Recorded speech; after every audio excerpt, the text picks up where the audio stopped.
तो जवानों, हम सॉल्व कर रहे थे जेल प्रहरी का प्रीवियस ईयर 2018 का पेपर, जो कारागार विभाग की एक भर्ती है जिसे RSSM भी करवा रही है। ठीक है, इसके अंदर हम 2018 वाले में मैथ को सॉल्व आउट कर रहे थे, जिसमें अब तक 6 क्वेश्चन किए थे। अगला क्वेश्चन देखो, ABC किसी काम को क्रमशः 10 दिन, 15 दिन तथा 12 दिन में समाप्त करते हैं। यदि तीनों एक साथ काम करना शुरू करे, लेकिन A काम शुरू होने के 2 दिन बाद B काम समाप्त होने के 1 दिन पहले काम करना छोड़ दे, तो काम समाप्त होने में कुल कितना समय लगेगा। बहुत इजी क्वेश्चन है। देखो, ऐसे सवालों को कैसे हल करें। इसमें एक तो तुक्केबाजी जो है ना, वो कम करनी है ना, क्योंकि इसमें सेट बैठती नहीं है। दूसरा, A 2 दिन तक ही काम करता है, B 1 दिन पहले तक काम करता है, यानी C फिर पूरा काम करता है। तो माना कुल समय, आपको लिखना नहीं है ऐसे महापुरुषों, नहीं तो टाइम चला जाएगा ऐसे ही, बराबर x दिन। मैं इसलिए लिख रहा हूं ताकि आपको समझ में आ जाए। अच्छा, A काम करता है 10 दिनों में, यानी A काम 10 दिनों में करता है, तो A जो है 1 दिन में कितना काम करेगा भाई? 1/10 दिन, 1/10 काम कर लेगा। ठीक है, A कर कितना रहा है? 2 दिन में, 2 दिन काम कर रहा है ना, तो A 2 दिन काम कर रहा है, तो A गुणा 2 कर दें अपने, यानी 2/20 काम तो किसने कर दिया? A ने कर दिया। अब बात आती है B की। B 1 दिन कम काम कर रहा है, यानी x है ना। अच्छा, B काम कितना करता है? 15 दिनों में पूरा काम कर सकता है, तो B उस काम को कर सकता है 15 दिनों के अंदर, यानी B 1 दिन में काम करता है 1/15। तो B x में से 1 घटा दें तो कितना काम करेगा? x माइनस 1/15 काम। इतना काम B ने किया। अब हम बात करते हैं C की। C आपका काम करता है 12 दिन में समाप्त, तो C 12 दिन में करता है, तो C 1 दिन में कितना काम करेगा भाई? 1/12 काम करेगा। लेकिन C कर रहा है x दिन में, तो x/12 काम करेगा। कुल काम कितना है? एक ही तो काम है, कुल काम 1 है, तो ये तीनों मिलके कर रहे हैं, तीनों मिलके कर रहे हैं, यानी 2/20 काम तो A ने कर दिया, और x माइनस 1/15 काम आपके B ने कर दिया, और x/12 काम आपके C ने कर दिया। लेकिन सारे काम को जोड़ें तो काम कितना होता है? 1। या ये देखो, 20 है, 12 है, 15, ऐसी कोई संख्या जिसके अंदर इन तीनों का भाग जाए। 60 देखो, 60, अगर 60 से सबको गुणा कर दे तो क्या होगा? अच्छा, 60 मैंने कैसे बोले? इन तीनों का लघुत्तम वास्तव में 60, 12 पंजू 60, और 15 चौक 60, और 20 दिए 60। तो मैं 60 से गुणा कर देता हूँ। 60 गुणा 2/20 प्लस 60 गुणा x माइनस 1/15 प्लस 60 गुणा x/12 बराबर कितना हो गया? इधर भी 60 से गुणा करना पड़ेगा। अच्छा, तो ये कट गया आपका 3 बार, ये 4 बार, और ये 5 बार। तो 3 को 2 से गुणा किया, आपके पास आ गया 6, प्लस 4 को इससे करेंगे तो 4 को x से किया 4x, माइनस 4 को 1 से किया 4, प्लस 5 को x से किया 5x, बराबर कितना हो गया? 60। पहले संख्याओं का काम निपटाते हैं अपने। ये 6 और 6 में से 4 गए, कितने बचे? 6 में से 4 गए, आपके पास बचे 2, तो 60 में से 2 घटाना पड़ेगा, और ये 4 और 5 9x हो गए, या हमारे पास x बराबर आ गए 60 में से 2 गए 58/9। अच्छा, इसको सोल्व आउट करें तो 9 छंग 54, 9 5 45, 9 छंग 54। एक सेकेंड, हाँ, यहाँ देखो, यहाँ हमने एक मिस्टेक कर दी है गलती से। ये 1/10 था ना, तो यहाँ 2/10 ही होगा, 2/10 होगा, तो यहाँ चलेंगे, यहाँ भी 2/10 होगा, तो ये 6 बार भाग जाएगा। 6 को 2 से गुणा किया, अपने यहाँ आ जाएगा 12। ठीक है, 12 में से 4 जाएंगे, बचेंगे 8। तो इसका मतलब हो गया हमारे पास 60 में से 8 गए, बच्चे 52। हमें 52 में 9 का भाग देना है, तो 9 पंजे 45, बच्चे कितने 7/9 दिन। ये ऑप्शन कहाँ है आपके पास, 5 सही 7/9 ये रहा। ठीक है, आपको इस मिस्टेक से भी बचना है। अच्छा, मैंने मिस्टेक कहाँ से पकड़ी, मैंने यहाँ से पकड़ी कि भाई जब 9 का भाग दे रहे हैं अपने, तो 9 छंग 54 6 दिन आ रहा है, लेकिन 6 से ऊपर भी आ रहा है क्योंकि 4 बाकी रह गए, 4/9, 6 से 4/9 तो ऑप्शन में नहीं, इसका मतलब कहीं ना कहीं अपने मिस्टेक कर चुके हैं। चलो आगे देखते हैं अगला सवाल। ऐसे आप परीक्षा में पकड़ सकते हो और ऐसी गलतियां होती है परीक्षा में। हल, एक व्यक्ति ने किसी यात्रा को एक बार एक कार के द्वारा पूरा किया। चलो भाई, कार थी अगले के पास, उसने 30% दूरी 20 किलोमीटर पर आवर, 60% दूरी 40 किलोमीटर पर आवर और शेष 10 किलोमीटर पर आवर से तय की हो, तो पूरी यात्रा में औसत चाल क्या थी। भाई मान लो कुल दूरी बराबर 100 किलोमीटर होगी, ठीक है, उसने 30% दूरी यानी 30 किलोमीटर 20 किलोमीटर पर आवर की चाल से तय की, तो टाइम कितना लगा। टाइम कैसे निकालते हैं, देखो सूत्र क्या होता है, सूत्र होता है चाल बराबर दूरी बटा समय। तो फिर समय का क्या हो गया, समय बराबर होता है दूरी बटा चाल। तो सबसे पहले 30% दूरी वो 20 किलोमीटर पर आवर से तय कर रहा है, तो सबसे पहला समय, समय नंबर 1 लगेगा। दूरी कितनी है आपके पास 30 किलोमीटर, चाल कितनी है 20 किलोमीटर प्रति आवर।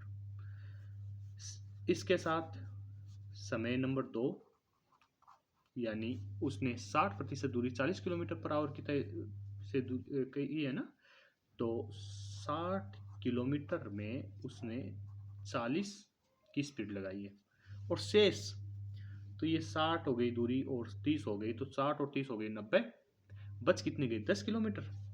तो हम कहेंगे समय नंबर 3 यानी तीसरी तरह का, तो 10 किलोमीटर उसने 10 किलोमीटर पर आवर की चाल से तय किया, यानी 10/10।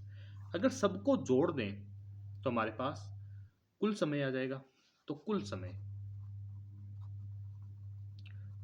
समय बराबर हो जाएगा आपके पास, ये जीरो तो कैंसिल कर ही देते हैं, और तो 3/2 प्लस, अच्छा इसको भी अगर कैंसिल करते हैं तो आपके पास आता है 3 और 2, तो 3/2 प्लस 1/1, ये 3 3 आगे 6, देखो सीधा देख लो, 1.5 और 1.5 3, 3 और 1 4, 4 घंटे। 4 घंटे में कितना चला वो 100 किलोमीटर, हमें निकालनी है चाल। चाल बराबर होता है दूरी बटा समय, तो दूरी आपके पास है 100, चाल है 4, 100 में 4 का भाग गया 25 बार, तो 25 kilometre per hour, option number 1 simple है। अच्छा अगला देखो, प्रश्नवाचक चिन्ह के स्थान पर आने वाली संख्या ज्ञात कीजिए। 4C 2B 3A 28A 45B 7C 5A 15B। दो चीज है इसके अंदर, एक तो संख्या है, दूसरा ABC है। देखो वैसे देखें तो यहाँ C C C C, इसका मतलब आपको ABC की तो टेंशन लेने की जरूरत नहीं, लेकिन मान लो नहीं होता तो कैसे करते सर। तो देखो यहाँ A आ गया, B आ गया, C आ गया, यहाँ C आ गया, A आ गया, B आ गया, यानी एक रो में तीनों आएंगे, तो B आ गया, A आ गया, तो यहाँ C तो पक्का ही आएगा। हालांकि अपने तो टेंशन है ही नहीं, अपने जिसकी टेंशन वो कर लेते हैं फिर। तो हल यहाँ देखो, आप 4 को 7 से गुणा करते हैं, 4 गुणा 7, तो क्या ये 28 आ जाता है। अच्छा यहाँ भी फिर बैठना चाहिए, तो 3 को अपने 15 से गुणा करते हैं तो क्या 45 आता है। तो फिर इनको भी तो बैठना चाहिए ना, तो 5 को 2 से गुणा करने पर क्या आता है 10। बहुत सिंपल सवाल था। आगे देखो क्वेश्चन, अगला आपका जो क्वेश्चन है वो इस तरह से है कि दो बराबर राशि क्रमशः 7% और 5% साधारण ब्याज पर उधार दी गई। दो ऋणों पर अर्जित ब्याज 4 वर्षों में 960 रुपये जुड़ते हैं, यानी कुल ब्याज इतना हो गया, समय इतना है। उधार दी गई प्रत्येक राशि बताइए। दोनों राशियां बराबर है, हमें नहीं पता कितनी है, तो मान लो कि वो राशि कितनी है, x है, तो x को 7%। अच्छा, सबसे पहले आप यहाँ ब्याज है ना, ब्याज का सूत्र क्या होता है? अच्छा, ब्याज भी कौन सा है, हमें नहीं कहा गया कि यहाँ चक्रवर्ती ब्याज है। अगर चक्रवर्ती का नहीं कहा गया है तो ये साधारण ब्याज है। और साधारण ब्याज का सूत्र क्या होता है? समुद्र बटा 100, सय यानी समय, मू यानी मूलधन, और दर बट्टे 100, समुद्र बट्टे 100। तो समय आपके पास था 4 वर्ष, दर थी 7%, मूलधन था x बट्टा 100। इसके अंदर वो 5% वाला भी जोड़ना है, तो वापस समय 4 वर्ष है, दर आपकी 5% है, मूलधन x है, बट्टे कितने आ गए 100, बराबर कितने आ रहे हैं 960 रुपये। ये बट्टे में दोनों तरफ 100 है तो इधर भेज दें, ठीक है, कॉमन लेके। लेकिन यहाँ देखो, यहाँ x वाला भी तो दोनों तरफ है, ये x और 4 और x, तो 4x अगर कॉमन ले लें तो यहाँ बचा 7 और यहाँ बचा 5। ये चीज़ थोड़ी सी आपको यूँ मुश्किल लग रही हुई है ना, क्योंकि मैथ वालों को तो ये जल्दी पकड़ में आ जाती है। देखो x यहाँ दोनों तरफ है, गुणा, तो x बाहर आ गया, ये 4 दोनों तरफ है तो 4 भी बाहर आ गया, यहाँ 7 बच गया, यहाँ 5 बच गया, बट्टा जो 100 था उसको उधर भेज दे तो 96000, ये 100 है ना, ये गुणा में हो जाएगा। ये चीज़ मैं उनके लिए बता रहा हूँ जो मैथ में थोड़े नए हैं, बाकी तो आपको पता ही है। और अगर आप ऐसा नहीं करते हैं तो सीधा 728x प्लस से 4 पंजा 20x 48x यानी, तो आपके पास आ गया 4x गुणा 7 5 12 बराबर 96,000। या मैं इसको ऐसे कह सकता हूँ कि x बराबर 96,000 बट्टे 12 गुणा 4। अच्छा, इसको ना गुणा करके ना लिखा करो, ऐसे लिखा करो, इससे बहुत ईजी हो जाता है सवाल। 12 का भाग 96 में कितनी बार जाता है? 12 में 12 6 बार 63 बार 4 4 बार 5 8 बार 6 बहुत बार से 84 12 अंठे 96। मेरे साथ पहाड़े बोला करो, 000 बट्टे 4, 4 का भाग 8000 में कितनी बार गया? 2000 बार। तो कितने रुपए आ गए भाई आपके पास? 2000 रुपये। सिंपल है। अगर कुछ नहीं समझ में आता है वापस रिवाइंड करके और देख लिया करो इसे, और पहले खुद सोल्व किया करो क्वेश्चन देखो, उसको सोल्व करो, आंसर मिल जाते हैं तो आगे निकाल के यूँ आंसर टिक देख लो कि कौन से के। अगर वो नहीं मिले तो फिर पूरा सोल्व आउट कर लो। आप है ना यूँ बैठे बैठे देखेंगे बिना कोई कागज़ पेन के तो कोई फ़ायदा नहीं होने वाला है। आप ऐसे नहीं बनेंगे, नए पटवारी बनेंगे, नए ग्राम सेवक बनेंगे, नए जेल प्रहरी बनेंगे और नई मास्टर बनेंगे, ठीक है ना। अगला क्वेश्चन काफ़ी इजी क्वेश्चन है। 50 विषम प्राकृत संख्याओं का योगफल क्या है? दो तरीके हैं। पहला तो सूत्र होता है कि विषम प्राकृत संख्याओं का जब भी योगफल निकालना हो तो n का स्क्वायर कर दो। या n कौन है? 50, 50 का स्क्वायर, 5 25 00, यानी ये आपके पास 2500 आ गए। सर हमें तो ट्रिक याद ही नहीं रहती, आपने कहा था कि ट्रिक से हम नहीं करेंगे। तो देखो दूसरा तरीका है कि वो संख्याएं क्या होगी, 1 3 5 7, ठीक है। तो हमारे पास एक सूत्र होता है एहसन, यानी संख्याओं का योग बराबर n बट्टा 2 कोष्टक a plus n minus 1 कोष्टक d कोष्टक बंद। यहाँ पर आपके पास आ गया, सबसे पहले हमें पता होना चाहिए कि a का मान क्या है। a का मान, पहली संख्या a बराबर 1 है। ये n क्या है? n कुल 50 है। और तो हमारे पास a यानी पहला पद 1 है, n कुल पद 50 है, और d यानी होता है डिफरेंस। तो दूसरा पद 3 है माइनस 1 बराबर 2।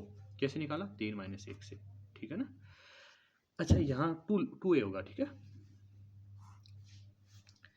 तो Sn यानी S 50 बराबर 50 बट्टे 2 कोष्टक 2 गुणा पहला पद 1 प्लस 50 माइनस 1 कोष्टक d यानी 2, जो कि आ गया आपके पास 50 बट्टे 2 कोष्टक 2 प्लस 50 में से 1 गए, कितने आए आपके पास? 49 गुणा 2, जो कि आ गया 50 बट्टे 2 गुणा 49 दूनी 98 और 2 100, 100 में 2 का भाग कितनी बार गया? 50 बार। 50 को 50 से गुणा किया, कितना आ गया, वही 2500 आ गया ना, ठीक है। अच्छा, ये सूत्र जो बना है वो भी इसी से ही बना है वास्तव में तो, एन स्क्वायर। लेकिन आप ऐसे सवाल बहुत बार रिपीट होते हैं तो ये थोड़ा सा याद रख ले तो ज़्यादा अच्छा है। मैथ के हैं आप तब तो आपको पता ही होगा ना। अगला सवाल है,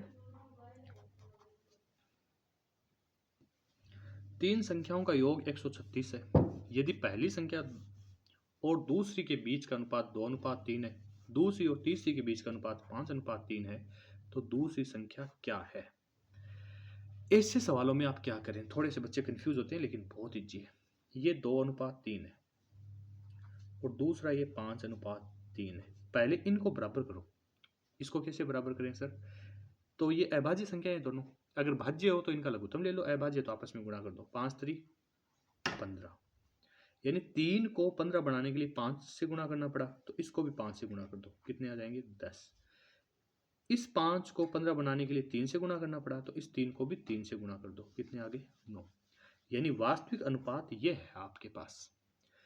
इनका योग कितना 136, तो मानना वो संख्याएं हैं 10x, 15x, 9x, ठीक है। योग करना है तो 10x plus 15x plus 9x बराबर 136। जोड़ दो भाई, 10 और 15 25, 25 और 9 36, 10 15 25, 25 9 34 x बराबर आ गया 136। अच्छा, 134 का भाग देना पड़ेगा, तो x बराबर 136/34।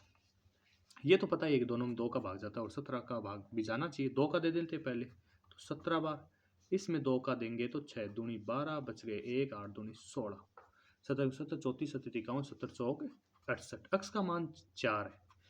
अच्छा, हमें निकालनी है दूसरी वाली संख्या, तो दूसरी वाली संख्या है 15x, तो 15 गुणा 4, 15 चौक 60, ये आ गया आपके पास आंसर, ये 60। अगला सवाल है आपके पास, प्रथम 5 अभाज्य संख्याओं का औसत क्या है। बहुत इजी सवाल है, मौखिक होने वाला सवाल है। 5 अभाज्य संख्याएं हैं, तो एक को न तो भाज्य मानते न अभाज्य, एक को छोड़ दो आप।